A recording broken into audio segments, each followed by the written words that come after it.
All right. How often on the internet do you read where somebody goes into a pawn shop and finds a jewel? Well, that finally happened to me yesterday. I was sitting in some traffic at a construction zone that wasn't moving. So I looked across the street and I saw this little hole in the wall pawn shop. So I decided just to go there and take a look. And this man and his daughter who was running the shop asked me what was I interested in, and I told him that I was only interested in Colt AR-15s. And he said, well, we have just one. We got this one in a few days ago. He brought it out and handed it to me and told me that this was a green label Colt AR-15 A2 Sporter 2 and that it was a transition model. He also said it was brand new and unfired. Wow. So he handed it to me. I looked at it and started inspecting it, and it seemed to be 100% authentic.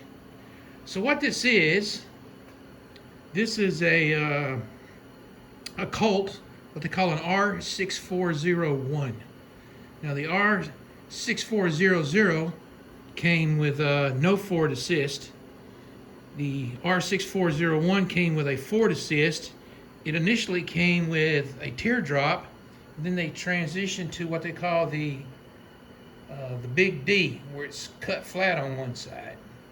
And then the R6500 came with the forward assist and a shell deflector. Now this is a transition model that's built off of an A1 lower and an A1 upper, and I am just a sucker for these A1 uppers. I just love these A1 uppers with the integrated carry handle. But it's a transition model because it also includes an A2 government profile 1-7 twist barrel with the A2 glossy black handguards, A2 pistol grip, and an A2 buttstock.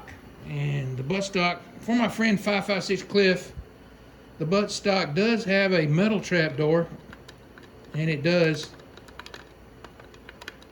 rattle pretty bad.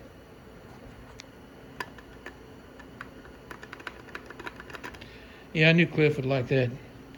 And then let's see, it does have the gray delta ring, and the handguards are amazing. They're the glossy black. They fit perfect. It's like they were hand fitted, and the coating on the barrel is immaculate. It also has this interesting looking inspection paint dot of a 5-star symbol of some type, if anyone knows what that is. It also had the flash hider protector on it. So when I got it home, I took the flash hider protector off. Look what we found. It was a barrel wick. So this rifle may indeed be brand new. So I took it apart. The cam pin has no marks on it. The buffer has no marks on the buffer face. There's no firing residue inside the gun. Inside the handguards look brand new, like they were just made last week, not 40 years ago. It does have the double screwed front pivot pin people hate, but I don't mind. That's what it's supposed to have. It does have the neutered bolt carrier group with the semi-auto carrier and the unshrouded firing pin. It does not have a sear block, and it does not have a sear web. And it has the large pad dust cover. So I went through this gun from buttstock to flash hider, and everything is perfect. Everything gauges and measures out exactly to spec. I couldn't believe it. So I offered the man $900 for it. He wanted $13. I offered $9, and after we talked about it for a bit, he agreed to take $990 is what I paid for it. The only slight flaw that I can find is that it looks like when they installed the forward assist, they did it properly by putting the pin in from the bottom, which for me is best practices, and it's flush on the bottom, but there's a big hole in the top. I think they may have used a bolt catch roll pin instead of a Ford Assist roll pin, as it's quite recessed on the top, and I may need to have to replace that one day to make it right. It came with a Colt branded magazine too, and it came with the original sling. I'm really amazed at the quality of the coating on that barrel and how immaculate everything in this gun is. These handguards were like they were special purpose hand fitted. Wow. AR-15 A2, even though it uses an A1 lower and an A1 upper. Alright, I'm going to take this gun to the range Friday. The extractor had a 3-coil spring, no donut, and a blue insert. I believe that's everything.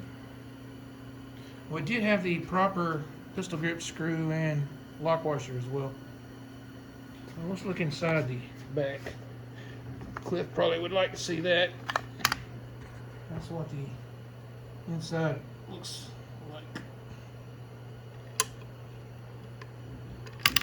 All right, and the charging handle had no wear on it. There were no wear on top of the lower receiver where the charging handle generally slides.